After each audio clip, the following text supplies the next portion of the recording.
Halo, selamat petang, salam sejahtera. Semakin menghampiri PRU15, semakin bersaingnya nama-nama penting yang mahu menjadi Perdana Menteri. Antaranya ialah Ismail Sabri Yaakob, Mahathir Mohamad, Zahid Hamidi, Anwar Ibrahim, dan Muhyiddin Yassin. Inilah nama-nama yang bakal kononnya mahu menjadi Perdana Menteri dan jadi Perdana Menteri. Saya ulang sekali lagi. Zahid Hamidi, Ismail Sabri Yaakob, Anwar Ibrahim, Mahathir Mohamad, dan Muhyiddin Yassin. Dan jangan juga dilupa, ada lagi satu, yaitu daripada warisan Safi Afdal. Inilah nama-nama yang kononnya akan berpotensi menjadi Perdana Menteri. Jadi sebelum kita nak teruskan ulasan pada petang ini, silalah tulis dalam komen anda, siapakah antara 5 orang ini atau 6 orang ini yang layak menjadi Perdana Menteri? Adakah Tun Mahathir akan menjadi Perdana Menteri kali ketiga? Ataupun Anwar akan menjadi Perdana Menteri kali pertama selepas berpuluh tahun mencari peluang untuk menjadi Perdana Menteri? Ataupun Muhyiddin akan menyaingi keberadaan Mahathir Mohamad menjadi Perdana Menteri untuk kali yang kedua? Atau adakah Ismail Sabri Yaakob juga akan menjadi Perdana Menteri untuk yang kali keduanya? Ataupun tiba-tiba pula Zahid Hamidi atau Safi Afdal akan menjadi Perdana Menteri buat kali pertamanya merasa tampuk kepimpinan di singgasana di Putrajaya.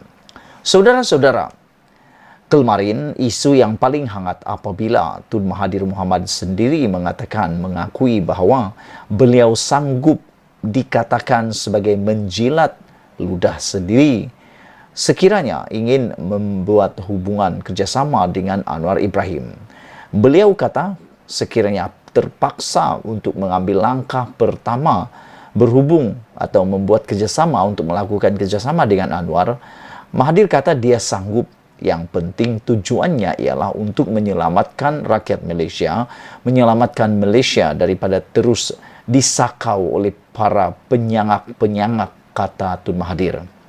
Beliau kata beliau sanggup untuk menjilat ludah, dikata menjilat ludah semata-mata untuk pengorbanannya, untuk berkorban, untuk melakukan pengorbanan bagi menyelamatkan Malaysia daripada terus disakau, terus diganggu, dihabisi oleh mat-mat sakau yang kata Tun Mahathir amat merosakkan negara ini. Saudara-saudara, Dr. Mahathir sebenarnya diharap sokong Anwar sebagai Perdana Menteri yang ke-10. Perlukah Anwar bertemu dan berbincang dengan Dr. Mahathir Mohamad? Ramai menyatakan tidak perlu. Mereka marah kerana Mahathir tidak melepaskan jawatan Perdana Menteri kepada Anwar Ibrahim seperti yang dijanjikan. Lalu menyokong Azmin Ali untuk menyaingi kepimpinan Anwar dalam PKR, tidak menunaikan manifesto PH dan membuat pelantikan utama tanpa berbincang dengan Majlis PH.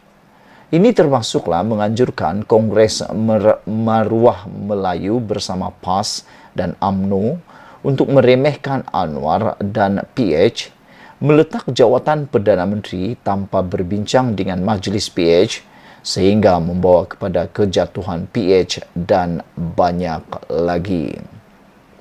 Bagi mereka adalah lebih bermaruah melihat PH kalah daripada bekerjasama dengan Mahathir dan menggelar Mahathir sebagai tokoh khianat. Mereka menyatakan Mahathir menanggung defisit kepercayaan rakyat yang besar kerana pengkhianatannya yang membawa kepada kejatuhan PH, dan sejarah telah membuktikan Mahathir sanggup berbuat apa saja asalkan Anwar tidak menjadi Perdana Menteri. Jadi, mereka mengingatkan Anwar agar tidak lagi dipatuk ular di lubang yang sama. Tiada musuh yang lawan yang kekal. Pertanyaannya, bolehkah PH menang tanpa bekerjasama dengan parti lain? Bekerjasama itu bukan bermakna berada dalam satu pakatan yang sama. Bekerjasama itu cukup sekadar electoral understanding untuk saling berkempen dan menyokong dan untuk mengelakkan pertandingan bertindih. Pada yang menolak pertemuan Anwar dengan Mahathir, nasihat saya ketepikan emosi itu, PH tidak boleh terlalu yakin. Masing-masing Anwar dan Mahathir ada kelebihan dan kelemahan. Suka atau tidak, kedua pemimpin ini sekali lagi perlu bekerja sama untuk menghalang BN UMNO menang dalam PRU 15 kali ini. Ingat, dalam politik tidak ada kawan kekal dan musuh yang kekal. Jika melalui kerjasama boleh membuat kemenangan, maka apa masalahnya untuk bekerja sama? Cumanya pastikan kerjasama itu dibuat dengan syarat yang jelas. Rangka dan bincanglah syarat itu. Tidak perlulah saya senaraikan syaratnya. Tetapi yang penting dalam pertemuan itu, semua pemimpin PH perlu turut bersama.